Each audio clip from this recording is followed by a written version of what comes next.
The Sinner era, and no one can stop it. Just a few days ago, on May 3rd, Jannik Sinner completely crushed Alexander Zverev with a brutal 2-0 victory right on the red clay of Madrid.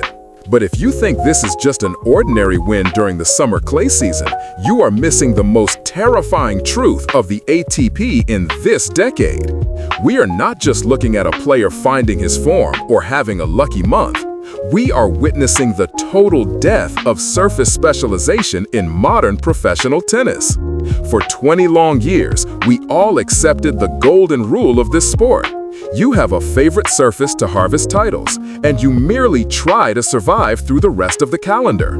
Nadal reigned on clay. Federer soared on grass. Djokovic was resilient on hard courts. Each great had his own kingdom. That was the unwritten law that shaped the entire competitive strategy of the ATP Tour. But look at the unthinkable reality of what Jannik has just done. He has locked down 5 consecutive Masters 1000 titles across physically contradictory conditions.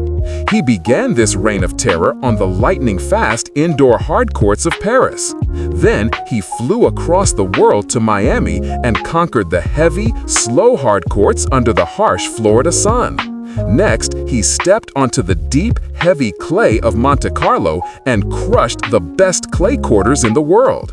And finally, he finished the job in the thin air of high-altitude Madrid, where the ball flies like a bullet and the clay court plays faster than grass. 4 completely different environments, 4 sets of entirely different aerodynamic requirements. One absolute dictator standing above the rest of the tour. This is not luck. This is proof that a revolution is happening right before our eyes. And if you don't want to miss a single deep tactical analysis of this historic revolution, hit subscribe right now to follow the Tennis Insider channel, the place where we together decode the greatest mysteries of the tennis world. Formula 1 in the mud. Why switching surfaces is a slow death. Every time players switch from hard courts to clay, it is like forcing a top-tier Formula 1 driver to drive his aerodynamically perfect racing car into thick, swampy mud. You need a completely different engine to survive. You need different tires to grip the ground. This is a technical reality that the majority of the tennis audience never truly fully understands. On hard courts, the ball bounces low and shoots straight.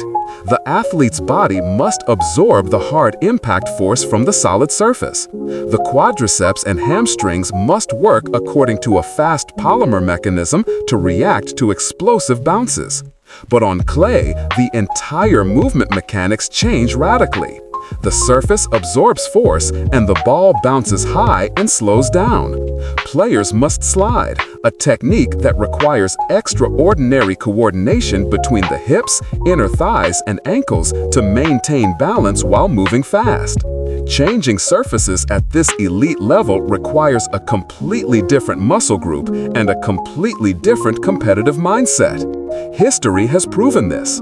Rafael Nadal built a divine legacy by dominating the slow ground, while Roger Federer danced to greatness on exquisite grass.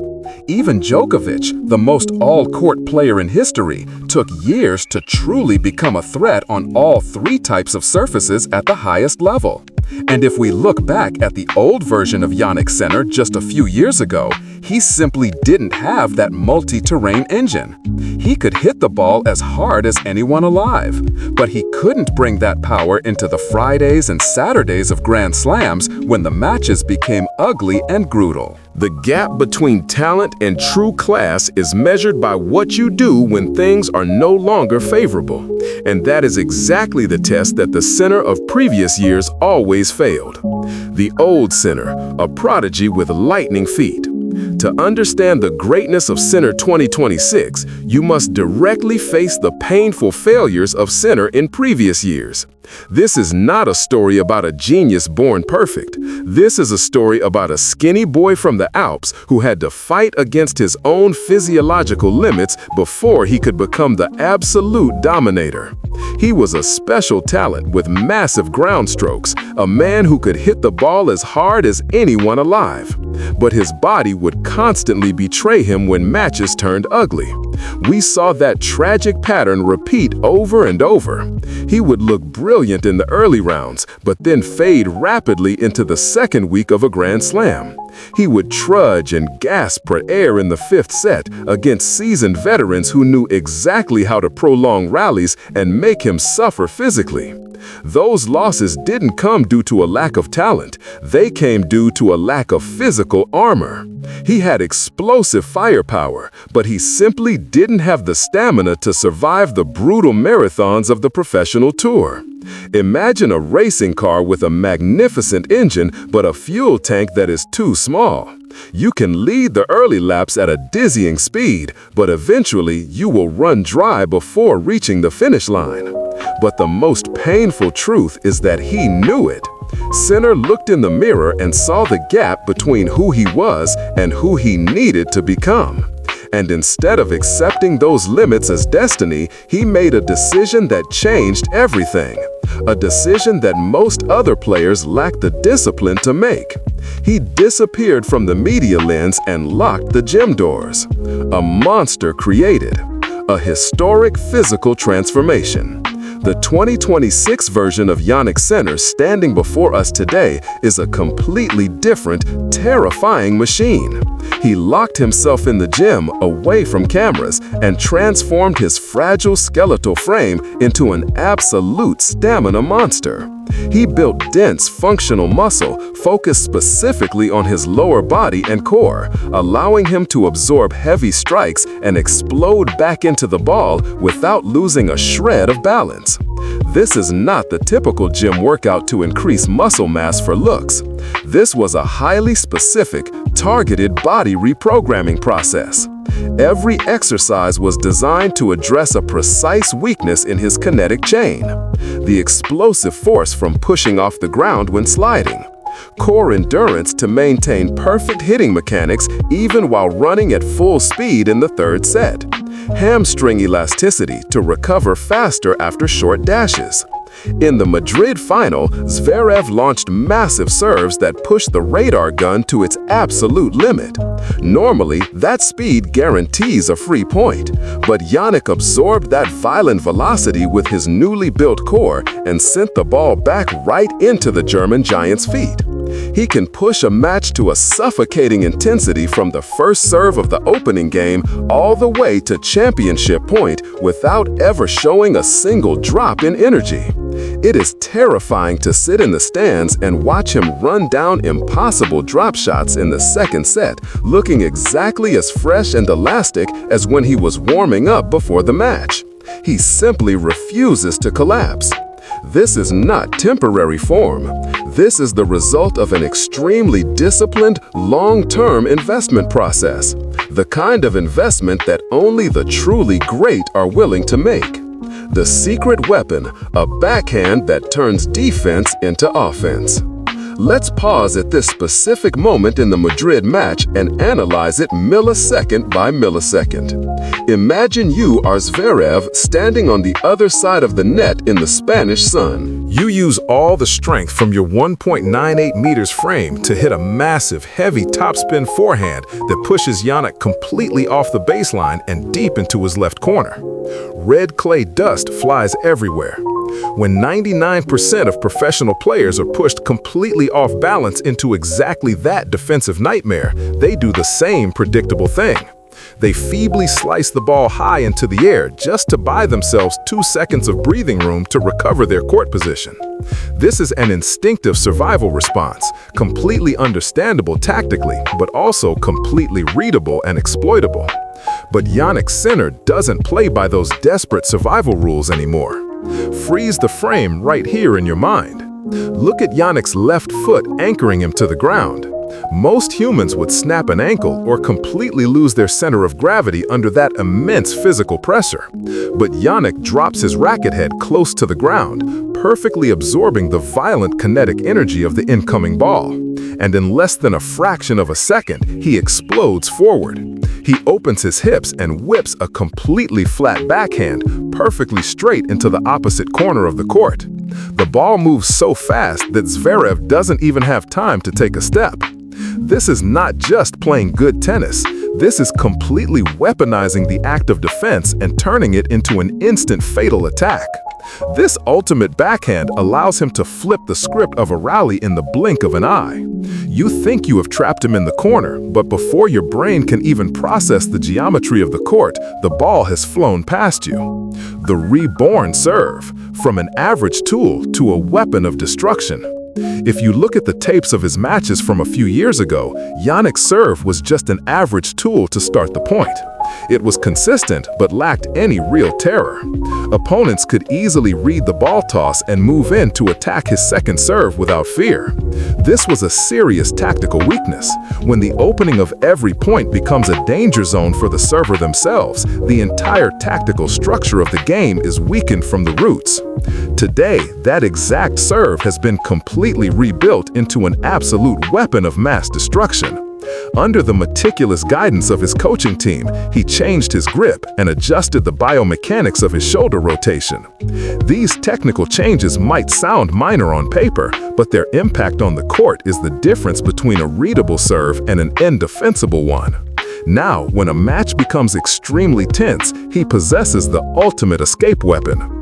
He is dropping 215 kilometers per hour aces right on the center line when he needs them most. He is essentially stealing free points during the most stressful moments of a final. In elite tennis, a free point on serve in a tiebreak can be worth an entire 20-minute psychological battle.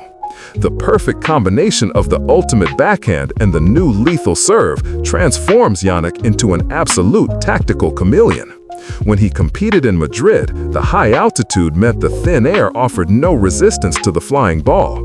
He immediately read the environment and adjusted his entire strategic identity, using his new massive serve to dictate violent short rallies, ending points in 3 hits or fewer. The adaptive operating system, Tennis 2.0, and the genius of less.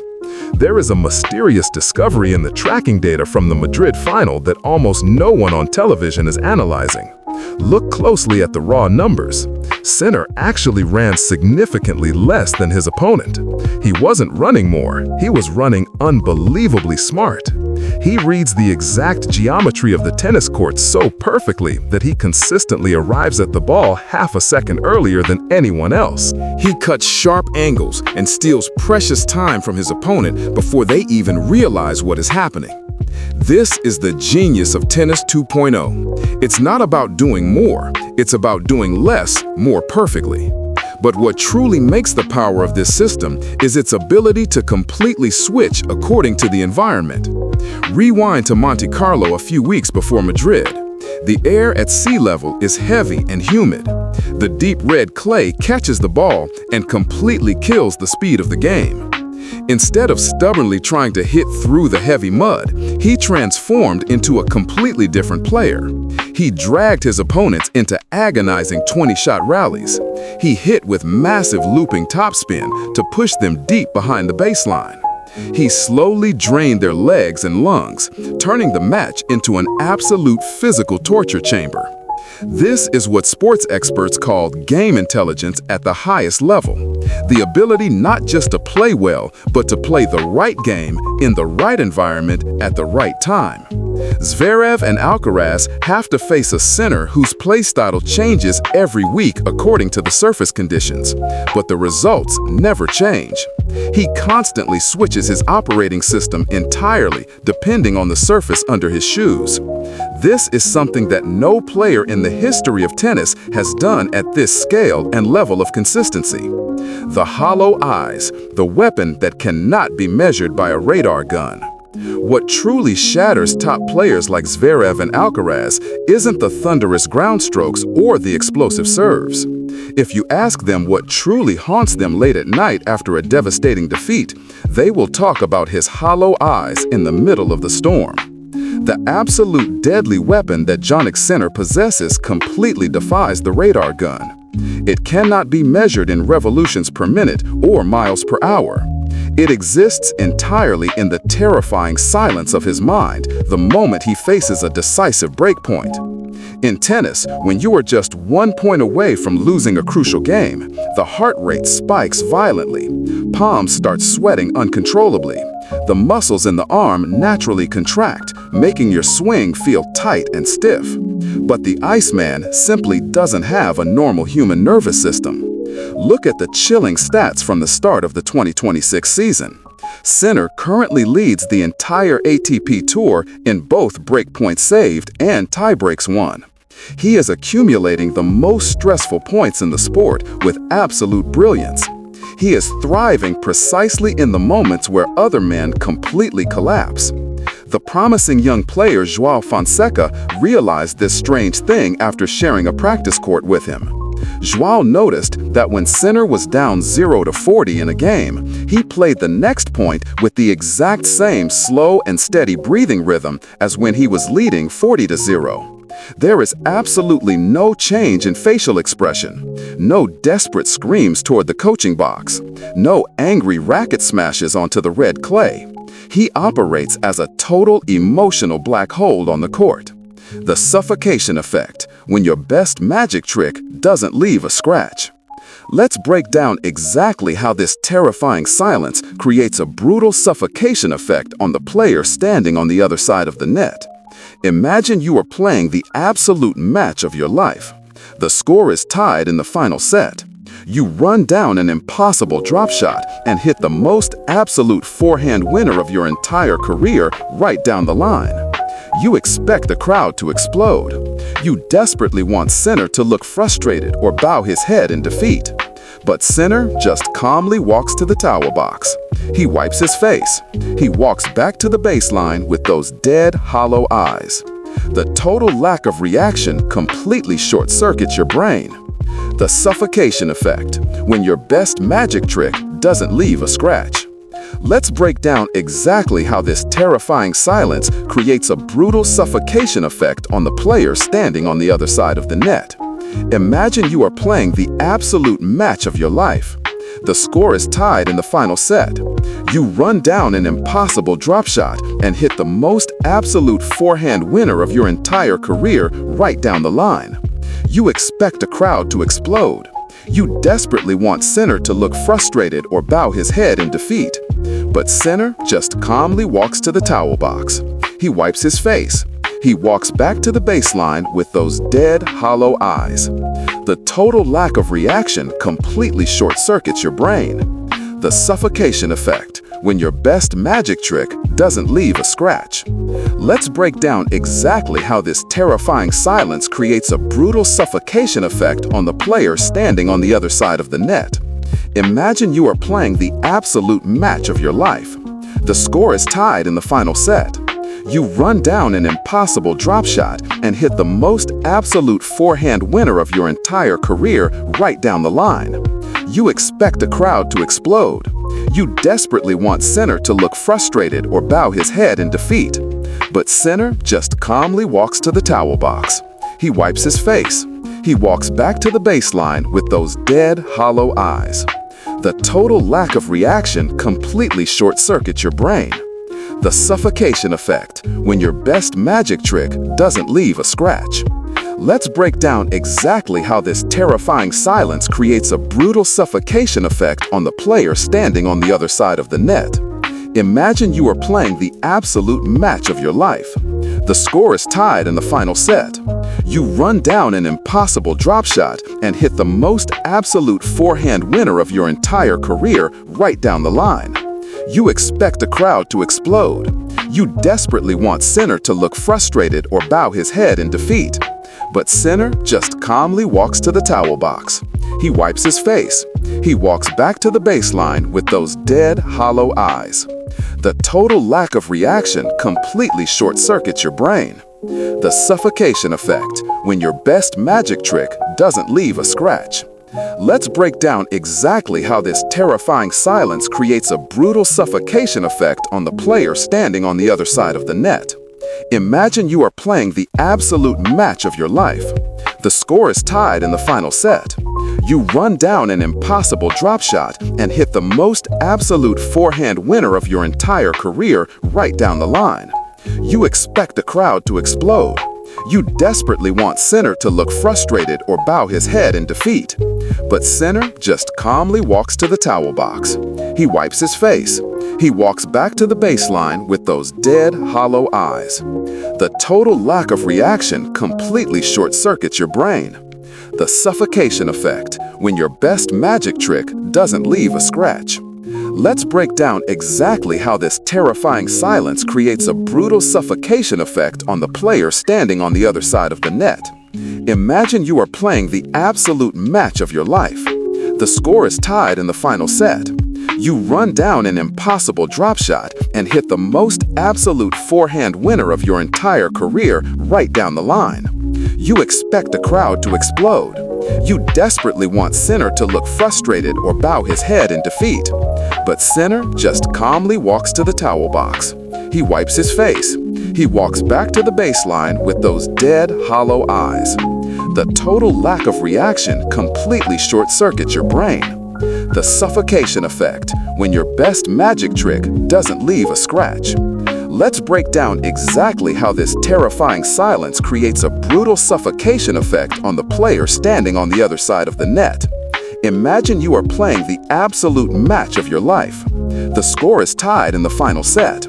You run down an impossible drop shot and hit the most absolute forehand winner of your entire career right down the line. You expect the crowd to explode. You desperately want Sinner to look frustrated or bow his head in defeat. But Sinner just calmly walks to the towel box. He wipes his face. He walks back to the baseline with those dead, hollow eyes. The total lack of reaction completely short-circuits your brain. The suffocation effect, when your best magic trick doesn't leave a scratch. Let's break down exactly how this terrifying silence creates a brutal suffocation effect on the player standing on the other side of the net. Imagine you are playing the absolute match of your life. The score is tied in the final set. You run down an impossible drop shot and hit the most absolute forehand winner of your entire career right down the line. You expect the crowd to explode. You desperately want Sinner to look frustrated or bow his head in defeat. But Sinner just calmly walks to the towel box. He wipes his face. He walks back to the baseline with those dead, hollow eyes. The total lack of reaction completely short-circuits your brain.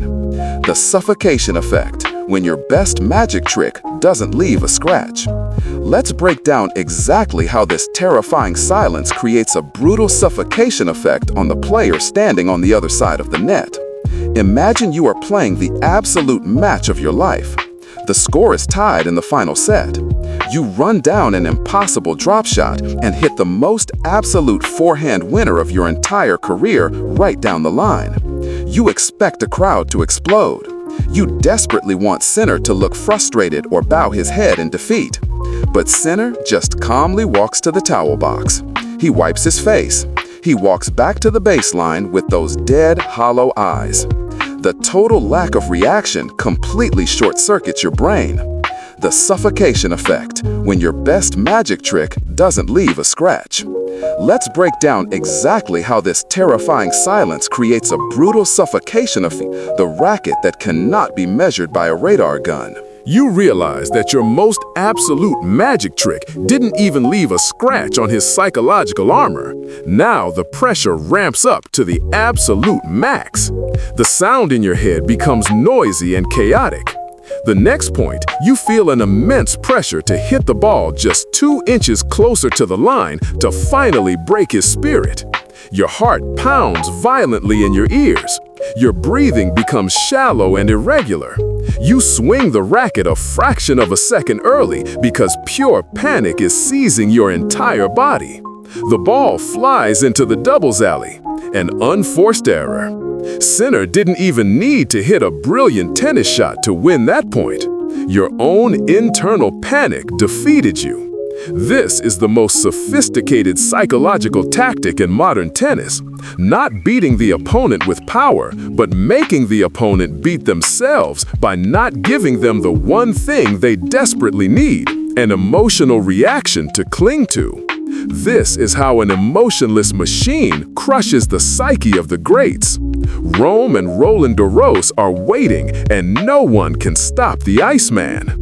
With the psychological fire of 5 consecutive Masters titles pushing him forward, Jannik Sinner is carrying the destruction of a Category 5 hurricane straight into Rome and Roland Garros.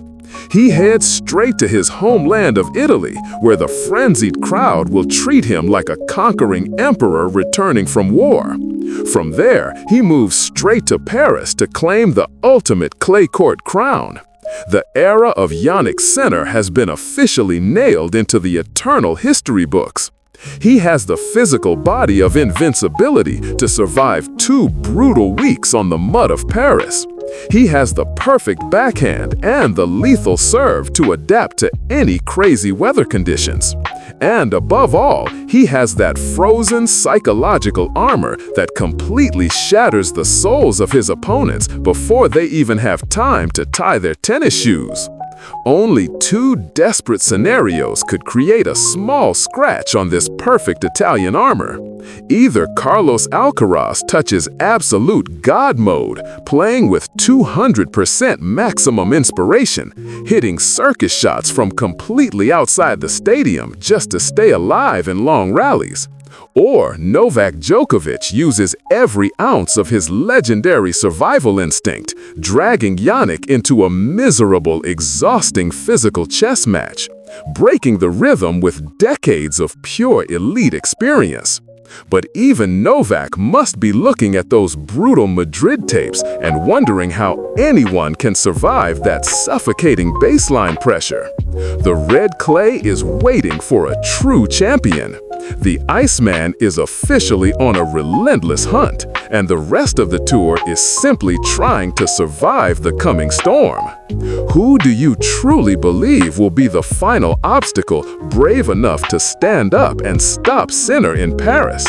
Leave your exact prediction in the comments right now, and if you don't want to miss the full tactical breakdown of that historic Roland Garros showdown, hit subscribe and turn on the notification bell for the Tennis Insider channel so we can decode every next great moment of this tennis decade together. Tennis Trophy.